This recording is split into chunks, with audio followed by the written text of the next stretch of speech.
नमस्कार विद्यार्थियों।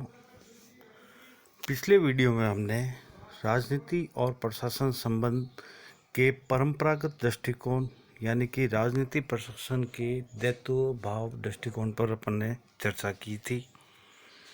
उसके बाद राजनीति और प्रशासन के संबंध में आता है राजनीति और प्रशासन का आधुनिक दृष्टिकोण, यानी अपन कह सकते हैं राजनीति प्रशासन संबंधी आधुनिक दृष्टिकोण।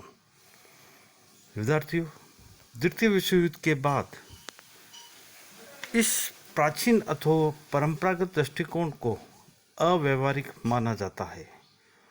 1948 में वाल्डोन ने अपनी पुस्तक द एडमिनिस्ट्रेटिव स्टेट में परंपरागत विचारधारा पर प्रबल प्रहार किया।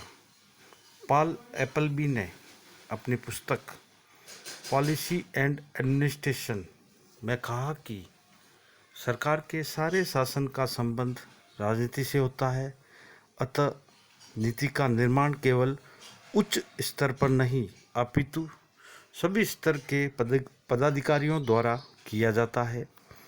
प्रशासन विधि द्वारा निर्धारित नीति को व्यवहार में लाने तथा क्रियान्वित करने का कार्य करता है। आजकल निम्न कारणों से राजनीति और प्रशासन में भेद के सिद्धांत को अस्वीकार नहीं किया जा सकता।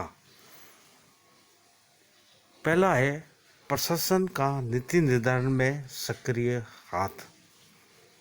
आजकल नीति निर्धारण केवल राजनीतिज्ञों का ही कार्य नहीं है, अपितु प्रशासन का नीति निर्माण में सक्रिय भाग रहता है।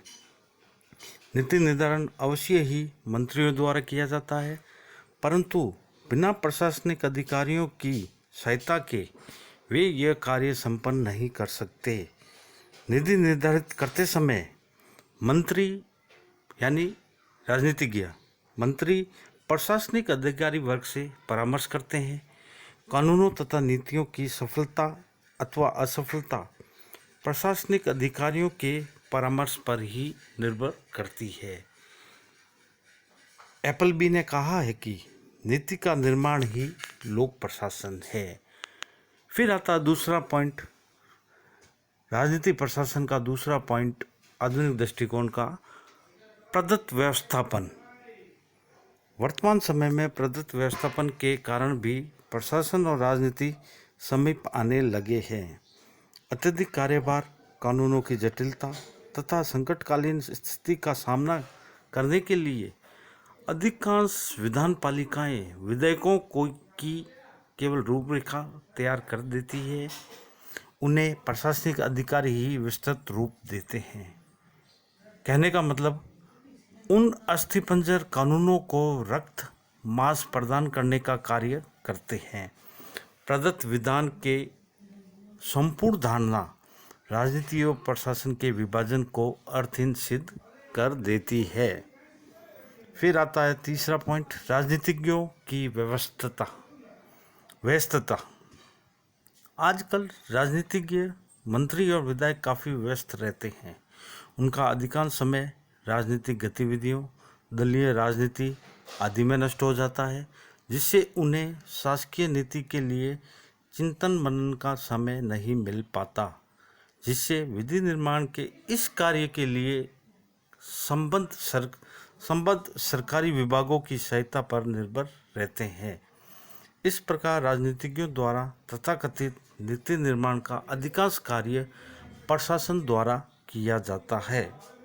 फिर आता है चौथा पॉइंट, स्थानीय प्रशासन में राजनीति तथा प्रशासन का घनिष्ठ मेल। स्थानीय प्रशासन पंचायत समिति, नगरपालिका आदि के क्षेत्र में राजनीति और प्रशासन का घनिष्ठ संबंध रहता है। सरपंच अपनी पंचायत का जनप्रतिनिधि भी है तथा प्रशासक भी है।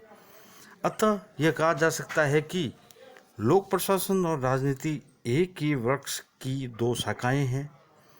प्रकाश और छाया की भांति राजनीति और प्रशासन एक दूसरे के भीतर अदृश्य रूप से समाये रहते हैं। विशेषतः उच्च स्तरों पर जहां राजनीतिज्ञ मंत्री नीतियों का निर्माण करने के साथ ही उनके क्रियान्वयन का व्यापक रूप से अधीक्षण भी करता है तथा उच्च अधिकारी एक और नीतियों के निर्माण के बारे में परामर्श देते हैं। दूसरी ओर वे उनके क्रियान्वयन का व्यापक रूप से अधीक्षण भी करता है तथा उच्च अधिकारी एक और नीतियों का निर्माण के बारे में परामर्श देते हैं। दूसरी ओर उनके क्रियान्वयन के लिए भी उत्तरदायी होते हैं। राजनीतिक विचार एवं संस्थाओं की पृष्ठभूमि में ही लोक प्रशासन कार्य करता है। इसलिए लूथर गुलिक की मान्यता है कि राजनीति को प्रशासन से और प्रशासन को राजनीति से पृथक नहीं किया जा सकता। तो विद्यार्थियों, यह है राजनीति और प्रशासन संबंध का दूसरा दृष्टिकोण, जिसे हम कहते हैं आधुनिक दृष्टिकोण। धन्यवाद।